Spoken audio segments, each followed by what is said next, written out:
Hindi lang sa pagkain ko nais maging adventure si Primo. Nariyan din ang water activity. Kamusta kaya si Primo sa paglangoy sa tubig ng El Nido? Sa 45 islands at islets ng El Nido, hindi kayo mauubusan ng pagpipilian. At ang perfect na family bonding, syempre, snorkeling! Isa sa mga rason kung bakit isa sa mga paborito namin puntahan ang El Nido dahil hindi lang convenient pumunta dito, isang lipad, andyan na kagad yung pwede nyong matuluyan na accommodation or resort. Siyempre, alam naman ng tao na itong El Nido, punong-puno ng mga islets and islands na, I guess, parang for all ages. Makikita niyo dito na this is one island or islet na pinupuntahan ng mga tao. It's called Shimizu Island. It's one of the many El Nido Taytay managed resource protected areas. The waters of Palawan, they're really known to be very clear. Medyo teal actually yung kulay niyan eh. And for me, sa Pilipinas, wala pa rin tatalo sa clarity ng tubig ng Palawan. Isa sa mga bagay na ako ang punong abala sa mga anak ko ay ang pagturo sa paglangoy.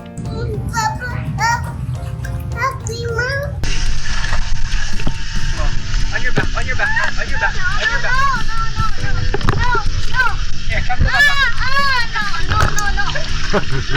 No. Here, swimming for years. Yeah, since I was like 5. Exactly. Come on. Mabuti na lang, na-enjoy niya ang makukulay na isdang nasa ilalim ng bangka.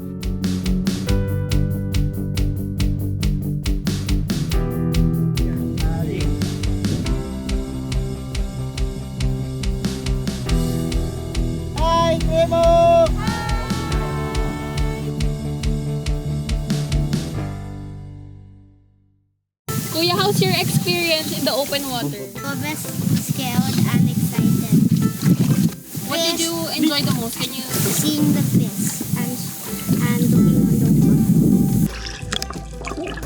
I saw Nemo's dad. A lot of firsts sa trip na to, which is a good thing and one of the reasons why sinama ko siya. For them, it's play, di ba? And if they're learning while playing, then sulit na to. Nabiting ka sa biyahe? Cool! All you gotta do is just subscribe to the YouTube channel of GMA Public Affairs and you can just watch all the Behind the Drew episodes all day, forever in your life. Let's go! Yeehaw!